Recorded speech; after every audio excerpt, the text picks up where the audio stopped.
나의 아이가 나이가 들었거나 아프다면 이 영상이 꼭 희망이 되었으면 하는 바람입니다. 안녕하세요, 그게입니다. 여러분들이 함께 지금 살고 있는 아이들은 여러분들에게 어떤 의미가 있나요? 현재 저는 부모님의 반대로 강아지를 키우고 있지는 못하지만 만약 저에게 아이가 있었다면 전 이렇게 말할 것 같아요. 서로가 서로를 바라보며 한 발짝 한 발짝씩 같이 나란히 걸어가는 그런 동반자 말이에요. 그렇기 때문에 저는 만약 아이를 키우게 된다면 매일매일 하루도 빠짐없이 사랑한다고 말을 해줄 것 같아요. 여러분도 이건 아마 저랑 비슷할 것 같은데요. 그런데 어느 날은 이런 상상을 할 때가 있어요. 힘든 하루를 끝내고 퇴근 후 집에 돌아왔는데 나의 아이가 만약 시름시름 앓고 있다면 나의 마음은 어떨까? 만약 수술을 해야 한다면 나의 마음은 어떨까 하면서 말이에요. 저는 무섭고 두려울 것 같았어요. 앞으로의 삶을 혼자 어떻게 살아가야 할지도 막막한 생각이 들더라고요. 물론 모든 아이가 병에 걸리는 것도 아니고 병에 걸렸다고 하더라도 무지개 다리를 건너는 건 아니지만 반려견을 키우고 있는 보호자라면 자신의 강아지가 아플 때 아무렇지 않은 분들은 없을 거라고 생각해요. 하지만 저처럼 반려견을 키울 예정이거나 키우고 있거나 또는 강아지에 대해 잘 모르는 분들은 경황이 없기 때문에 아이가 아프면 전문의의 말만 믿고 두려워하고 무서워하고 수술 성공 가능성에 대해서 쉽게 판단하곤 하는데요. 하지만 실제 세상에는 수많은 성공 사례들이 있고 여러분들의 아이는 강하고 잘 버텨낼 수 있다고 저는 생각합니다. 이 영상을 통해서 한 분이라도 꼭 수많은 사례들을 보면서 희망을 얻고 가셨으면 좋겠습니다.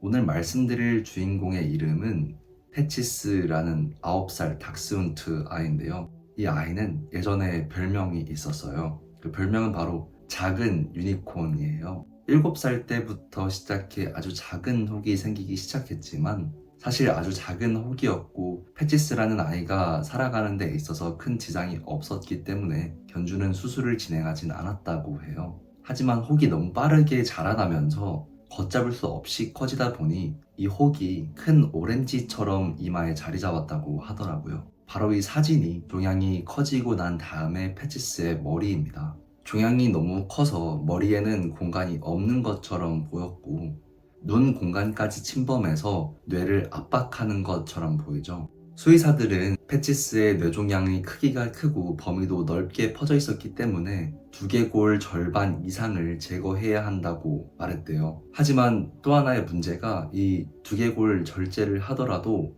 이 절제된 부위를 어떻게 메꿀 것인가도 결정을 해야 했는데 흔히 사용되는 티타늄 합판을 사용하게 되면 뇌의 작은 부분까지 건드리게 되었을 때 테이블 데스로 이어진다고 했대요. 가망이 없어 보였습니다.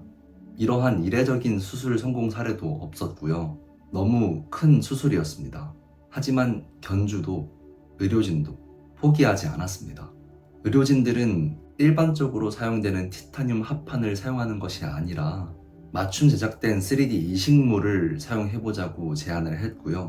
견주님 역시 이 수술 제안에 동의하면서 비싼 의료비를 감당하기로 결정했어요. 4시간이라는 긴 고통과 침묵의 시간이 흘렀답니다. 그 누구도 이 수술의 성공 가능성을 확신할 수 없었어요. 그만큼 위험한 수술이었기 때문인데요. 과연 패치스는 어떻게 되었을까요? 굉장히 어려운 수술이었음에도 불구하고 수술은 성공적으로 끝났어요. 그리고 수술을 끝낸 의사는 이렇게 말했답니다. 우리는 3D 이식물을 덧붙였고 그 이식물은 장갑처럼 딱 들어맞았다. 수술 후 종양은 말끔히 사라졌고 이제 패치스는 더 이상 작은 유니콘이 아니었습니다. 비록 수술 후 발작과 디스크라는 후유증을 겪기는 했지만 이제는 견주님의 품으로 돌아가 함께 지내며 들판에 나가 냄새도 맡고 뛰어놀 수도 있게 되었다고 하네요. 여러분은 어떠셨나요? 패치스의 수술은 워낙 힘들고 위험한 수술이었음에도 불구하고 견주 다이맥 씨의 품에 돌아갈 수 있게 되었습니다. 물론 이 사례는 해외에서 발생한 사례이기 때문에 여러분들께 큰 공감을 얻어낼 수 없을 거라고도 생각이 드는데요. 국내에서도 이와 유사한 사례가 있었다는 거 아시나요? 2022년에 뇌종양 판정을 받은 10살 푸들 꼬미 역시 뇌종양 크기가 6cm로 매우 컸고 위험한 수술을 예상했다고 합니다. 하지만 이 역시 3D 프린팅 기술을 사용해서 성공적으로 수술을 끝마치고 현재는 잘 회복 중이라고 하네요. 여러분, 뇌종양이라는 단어를 들으면 어떠신가요? 많이 두렵고 또 무섭고 우리 아이가 잘 버텨낼 수 있을까 하는 마음이 들 겁니다. 하지만 보호자들은 그러면 안 되는 거잖아요. 보호자는 아이 옆에서 역시 든든하게 지켜줘야 되는 거잖아요. 제가 앞으로 여러분께 수많은 성공 사례들을 알려드릴게요. 여러분이 한 수의사의 말만 믿고 두려워하거나 무서워하지 않도록 제가 열심히 찾아볼게요. 그리고 지금 세상에서 병을 앓고 있는 아이들의 보호자분들께 꼭 희망을 전해드릴게요. 많은 사례들을 직접 보고 들으면서 한번 느껴보세요. 여러분의 아이도 잘 버텨서 꼭 돌아올 수 있게 희망을 전해드리겠습니다. 그리고 현재 이 영상이 뇌종양을 앓고 있는 아이들의 보호자분께 희망과 또 위로가 되었으면 하는 바람입니다.